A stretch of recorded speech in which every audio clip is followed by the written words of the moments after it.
Risa goes next door to your grandparents' house alone. And what would cause her to go over there in the middle of the day by herself? We didn't even need a reason. And where were you when she went next door? I don't remember exactly where I was in the house, but I was in our house. Yes. Did she tell you she was going over there? No. How'd you know she went over there? She wasn't in the house anymore. We just knew. That's just what we did. There weren't any cars over there. Correct. So you thought what? Running errands or something? Yeah, I just assumed she left with my grandmother or my grandfather. Okay.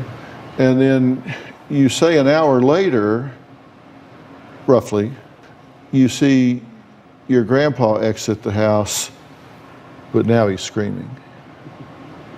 You heard the screams first? Yeah, where our bedroom was located, we shared a bedroom. It had a very big window, and through the window you could pretty much see their entire house, including the front porch. And so I was in our bedroom. This was summertime. We had those roll-out type of windows. They were open. So I was in our room, and I heard the screaming, looked out the window, and saw my grandfather coming from the front door. When you see him run out of the house screaming, what do you think? I didn't know what was going on. I knew something was wrong. Something had happened. He was screaming help, and I ran out and ran next door, and he wouldn't let me past him. He just kept yelling, "Call an ambulance, call an ambulance." So I ran back home, called 911. Did you have any sense who you were calling an ambulance for?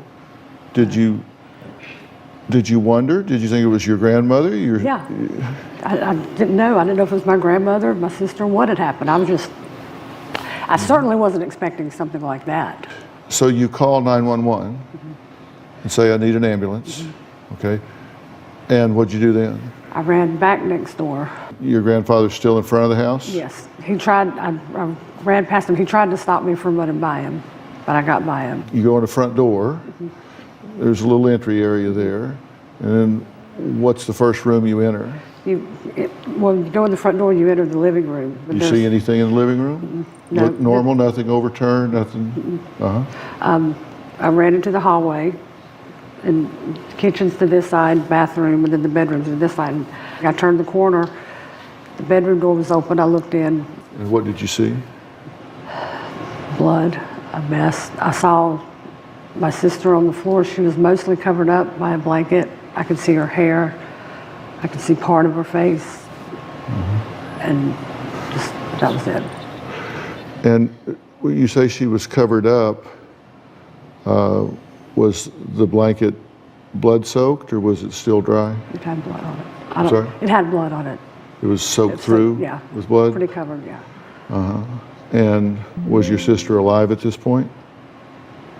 To my knowledge, no. She wasn't moving, she wasn't moaning, moving. she wasn't saying anything? Who covered her with the blanket? I don't know. Did you ever ask your grandfather how she got covered up? I just assumed. Did you recognize the blanket? Yes, it was the blanket from off the bed that belonged in there. So it was a blanket of opportunity. Someone pulled it off of the bed and onto her? I mean, it came from the bed onto her? Yes. There, I don't even know how long I stood there before the paramedics came in and pulled me away. Was she dressed? I don't know, she was covered. Did you touch the body? No. I didn't get past the doorway. Now, according investigators, news reports, everything has come together, have reported, and I don't warrant this to be accurate, that she was naked in the front bedroom of your grandparents' house and that she was found at 5:08 p.m. That the room was torn up, that there was blood everywhere. When you looked in the room, did it look like there had been a fight, a struggle? Were things in disarray? I really didn't notice. I saw blood everywhere, but I guess I saw her and was looking more at her, trying to figure out what was going on, than I did notice anything else in the room. Okay. The reports say that she was stabbed multiple times and that there was a portion of the knife actually left in the body, That's what I was that it was broken off in the body. Perhaps assault inconclusive.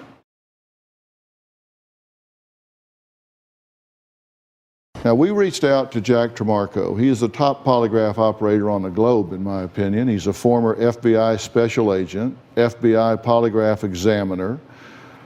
He trains these folks to do this. He's conducted over 3,500 polygraph examinations in his extraordinary career. Let me ask you, did you feel like this was a fair test? Very much. And you did not detect any countermeasures? She wasn't on any medications that negate the protocol? You wouldn't have gone forward, but just so people know, you screened for that and detect. Right. We discussed any subject that came up. As I told Jody, there were no secrets in this case. There would be no tricks or surprises, that it would take at least an hour and a half. And I asked her about medications, pain, medical concerns, how much sleep she got. I wanted to be sure that she was a suitable candidate for polygraph testing. You ask one question two different ways because that is the purest protocol, correct? Right. It's called specific issue testing. Well,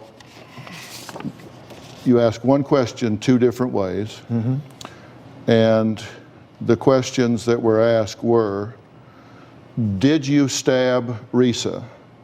And your answer was? No. Did you stab Risa with a knife? And your answer was? No. And the results are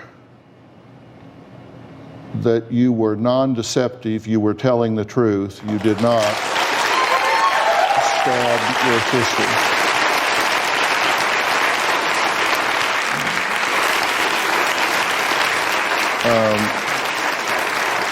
It says here that when the results were scored, there was a 7+ with a 2+ needed on this particular protocol, so this wasn't a close call. No.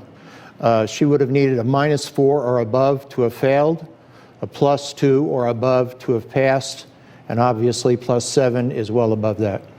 Laura, what do you have to say? You wanted the polygraph administered. I would like to say formally that I apologize to her for accusing her.